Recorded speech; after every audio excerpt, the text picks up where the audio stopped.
Morning everyone. So we're now on chapter 24 of Wizards of Once, What They Didn't See.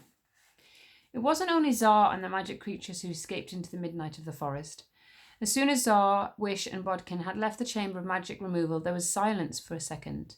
And then a strange wind crept up inside the room, and although it was impossible for a wind to blow inside, the black feathers and the dusty fragments of the King Witch lying all around began to blow about restlessly. For you see, every light has its dark. Day only exists with night. Wish died and came back to life, did she not? For it turned out she was a great enchanter, and great enchanters have more than one life. But there was more than one great enchanter in the room. If Wish could come alive again, so too could the King Witch. Slowly, slowly, slowly, the millions and millions of King Witch fragments rose up into the air, making a strange, sweet, humming noise, and the tiny individual bits whizzed around at tremendous speed, like a swarm of bees, shuffling and reshuffling themselves, just like they had with Wish, as if they had some internal memory of where they were supposed to be. And a strange singing filled the room, sweet and evil all the same time. How many times this witch's life? How many times must it be killed? How many lives must yet be left? Risk it all, risk it all, risk it all. Not even a great enchanter knows exactly how many lives they have, so it is always chancy to risk one, in case that was the last one you had.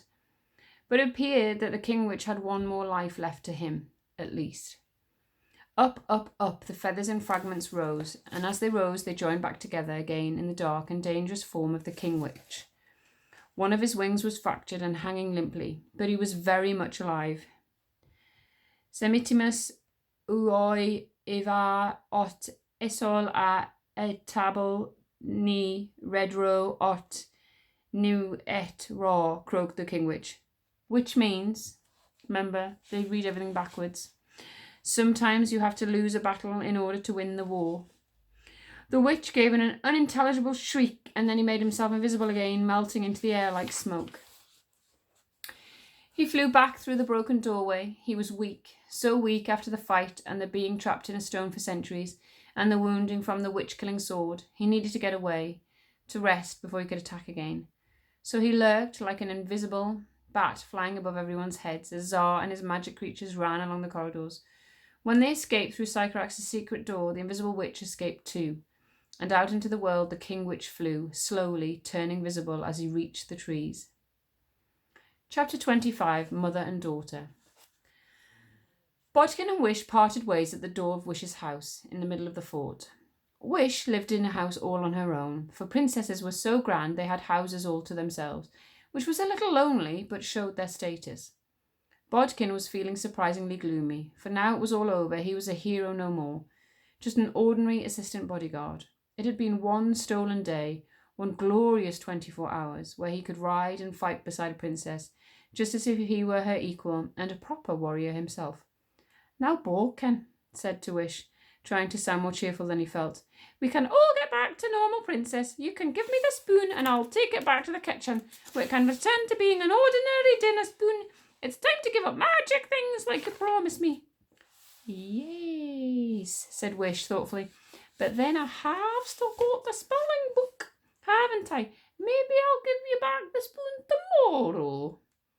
All right then, agreed Bodkin. You promise you'll give me it back tomorrow? I promise, said Wish. Good night, Wish, said Bodkin. Good night, spoon. Good night, said Wish, shyly shaking Bodkin's hand. Princess, said Bodkin, for something had been bothering him. That fainting thing that happened a little bit tonight, you don't think that's going to be a problem, do you, with my future in bodyguarding? Is there any other profession you would be interested in? Said Wish tactfully. Well, yes. As it happens, I've always wanted to be a fool, and I'm quite good at the whole storytelling thing. But that's not the point, said Bodkin. The point is, all my family have been bodyguards, so I have to be the one, and I'm going to be any good at it with the slight fainting issue. I'm sure you'll grow out of that, said Wish. Tomorrow, maybe. But in the meantime, look, what brilliant bodyguarding you just did. You are my hero and a very good friend. I am not am an assistant bodyguard, said Bodkin, very relieved. And that is what an assistant bodyguard is for, to assist. But he didn't deny that he was the princess's friend, and then they both went to bed. The princess to her royal bed of goose-down feathers, the assistant bodyguard to his bed of straw underneath the kitchen table. They both slept soundly, for it had been a tiring night, what with one thing and another. But everything cannot be the same as it always was, of course. Once an assistant bodyguard has been on an adventure like that one, he is changed forever. Like the enchanted spoon, he had been burned at the edges by witches' fire and scorched by the breath of sprites. He had opened his eyes in the wizard's camp. He had listened to the speeches of ravens, and they had made him see things from their point of view. I may have said this before, but this can be the problem with adventures, which is why Bodkin's father was so very, very against them. Meanwhile, Sycorax had a long, long night, all alone in the darkness, and she had plenty of time for thinking. Who knows? She may have even learned a lesson or two. That is, after all, what the dungeons are for. And when, eventually, the guards woke up and unlocked the prison cell where she was trapped, Queen Sycorax ran out of the door and straight to the chamber of magical removal, for she had heard the commotion of the night before, and she had imagined all sorts of terrible possibilities about what might be happening. She saw the stone, the sword, she read the note, and that chilly queen turned colder still. Queen Sycorax was no fool. The note said it was from Tsar, but the handwriting on the note, the spelling, made the queen immediately think of Wish. She ran, not even gliding this time, to the platform, up to the surface, through the streets of the hill fort, passing the staring eyes of her citizens, her beautiful golden hair, an absolute bird's nest shock of electric horror that would take a week to brush out, and she was lucky to be able to brush it out at all. Sometimes sprites can mess up your hair with such intricate magic that the only solution is to cut it off entirely. She ran straight to the house where Wish lived. Queen Sycorax did not often go there, for queens are very busy, and they do not always have time to visit their children like normal people. Bursting into Wish's room, Sycorax found her daughter fast asleep, snoring on the bed, and the queen let out a sigh of relief. Relief that quickly turned to anger, as so often it will. She gave her daughter a gentle shake to wake her up. Wish opened a sleepy eye and was instantly, electrically awake when she saw her mother standing over her like an enraged iceberg. Oh dear. Good morning, mother, gulped Wish wearily. That wizard boy, he's gone, said Queen Sycorax in a white cold fury, taking in the scratches on Wish's face, the wildness of Wish's hair, which, like Queen Sycorax's own hair, was still whipped up into a frenzy of tangles by the sprites using it as a nest. Escaping with all the other magical creatures. Chaos, disorder, anarchy. The stone that takes away magic is broken. And I've lost the sword as well, stormed Sycorax. It's trapped in the stone at a time when it is needed most. When witches have returned the forest, it's an all-round disaster. Someone must have stolen me key. Someone must have helped that wretched wizard boy escape. Someone must have taken the sword. The someone who has done this is a traitor to their mother, their family, and their entire tribe. Wish avoided her mother's angry gaze and looked thoughtfully into the distance. I just had this very strange dream, said Wish. I dreamed that there was a witch inside the stone that takes away magic that called itself the King Witch. Sycorax stared in astonishment. Her anger evaporated and turned to uneasy alarm. A king witch inside the stone? What nonsense are you talking? Impossible, surely that's impossible. But if witches were not extinct, that meant that the legends about the king witch might be correct as well. In all the old fairy tales, the king witch was the leader of witches, the mastermind who controlled them all. In my dream, the king witch has been inside the stone for a really long time. Who knows, maybe someone long ago imprisoned him in there to make the world a safer place, said Wish. The fairy stories about the stone always say not to touch it, don't they? But the meaning of why we are not supposed to touch it has been lost. Centuries and centuries, that king witch must have been willing people to come to the stone so he could take away their magic and break out of the stone. And he will have been working his will on you too, mother. On me, on Tsar, on all of us. In my dream, the king witch broke out of the stone. Nah, whispered Sycorax with fierce bright eyes. but she was thinking hard. Wish could sense her mother was weakening, so she carried on, speaking thoughtfully and innocently, looking dreamily into the distance. Another odd thing in the dream, continued Wish, was that in the dungeons below us was a room full of heads. But they weren't just any old heads. They were heads that I recognised, of people that came to court and argued on your behalf, Mother, or said nice things about you when you were away.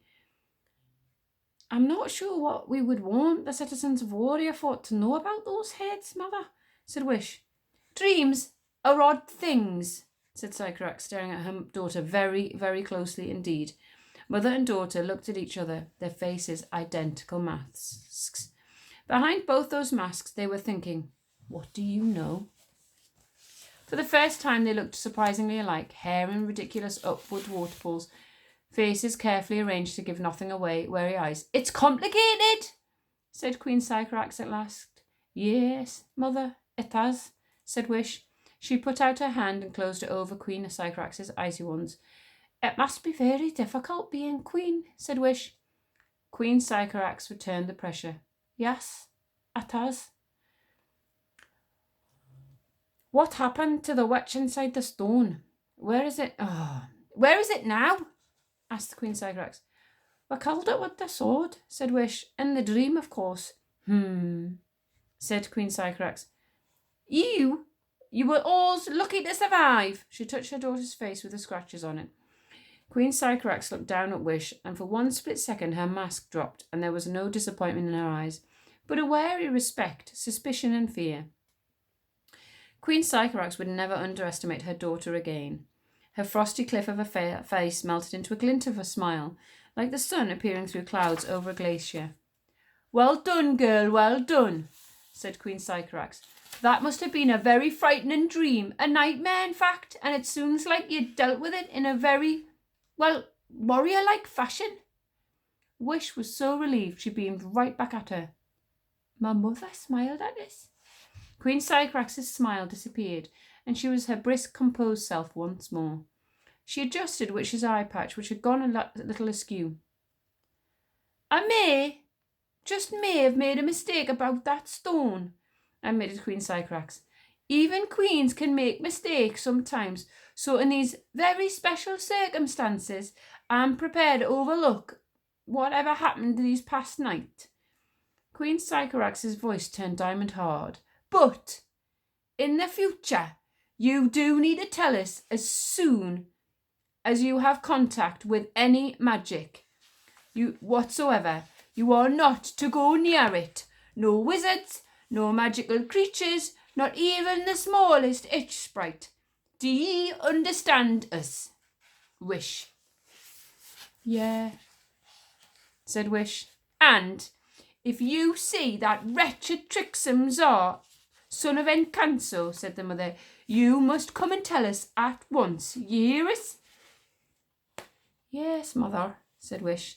But underneath the bedclothes, I'm afraid to say, I happened to know that Wish was crossing her fingers. From now on, Wish, you must work hard at being a normal warrior princess. You can start by keeping this eye patch on at all times, nice and straight, remember? Said Queen Sycorax sternly as she got to her feet. We are warriors, after all. She held up her finger, and a warrior should always be well turned out, said Queen Sycorax. Every hair in place, every weapon sharpened, every fingernail shining. Remember that. And then she swept out of Wish's front door, where a crowd had gathered, watching in staggered silence as Sycorax, her long white gown raked ragged, her hair afright, swept through the courtyard with as much dignity and gravitas as if she was at her own coronation. Guards scurried up to her to offer them her cloaks, and in one superb gesture she waved them away. Every inch a queen. Someone started applauding nervously. They weren't quite sure why, and the other warriors joined in, even though they did not know what they were clapping for. What had happened? Who had dared attack her? What on earth, for the green gods' sake, was going on with that hair? And then she turned at the entrance to her own quarters. The crowd grew silent. They leaned in to hear what she would say, expecting her to tell them the story of exactly what had happened down there in the dungeons. I never, said Queen Sycorax, want anyone to mention this ever again. And they didn't. And that's where I'm ending it today. Have a lovely day. Sorry, excuse me. And I will see you again soon. Bye-bye.